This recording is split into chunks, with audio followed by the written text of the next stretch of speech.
တယောက်ကပြောလာငါအဖေပိုင်ဆိုင်တာတိုင်းနေကားနဲ့ဝင်နေစိတ်ကြတဲ့နောက်တယောက်ကလည်းညံ့မခံငါအဖေပိုင်ဆိုင်တာအလေးတဲ့တိုင်းနဲ့အထဲမှာတကယ်ခံတာအဟောင်းနဲ့စုပ်ပြအဖေအိမ်လေးကိုပြီးပြောဘူးတဲ့စကားဒီတဲ့ပြရင်သားမနာဘူးငါသားနောက်တယောက်ပြောလာငါအဖေဝေလာတာအဟန်ဆက်ကောင်းစားရေးစိတ်ခံတဲ့ဗျာနောက်တယောက်ကလည်းညံ့မခံငါအဖေဝေလာတာအကောင်းစားဆိုင်က15သိန်းပြီးဝေလာတဲ့ဗျာအဖေဝေပြီးစပိန်ဟောင်းလေးကိုနင်းဒီလက်ထွက်လာအဖေပြောဘူးရဲ့တက်စီမလို့ဘူးသားဆိုဟောင်းသုံးတဲ့နေလက်ပတ်ဝလာခဲ့ကျွန်တော်ကိုကြောက်ထားအဖေပြုံးပြက်ခဲ့ပါကြောပေါင်းအင်ဂျင်နဲ့ရေဒီယိုစုပ်ကလုံးကဝချန်ကြမ်းကင်းပေါ်ပြီးပြောစိန်ကြ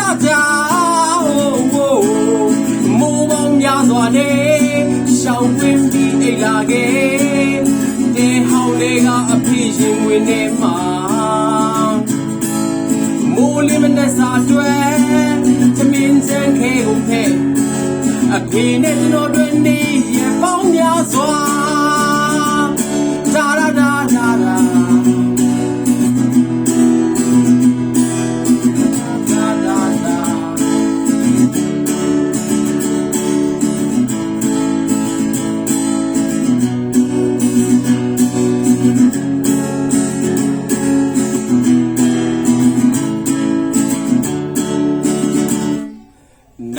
နောက်တယောက်ပြောလာ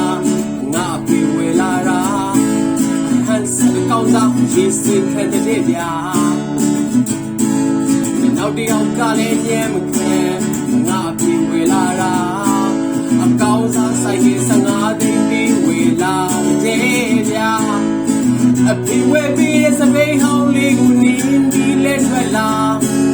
အဖေပြောဘူးရဲ့တက်စီမလို့သားဝေပြီးစပိန်ဟောင်းလေးကိုနင်းပြီးလက်ထွက်လာအဖေပြောဘူးတဲ့တက်စီမလို့ဘူးသား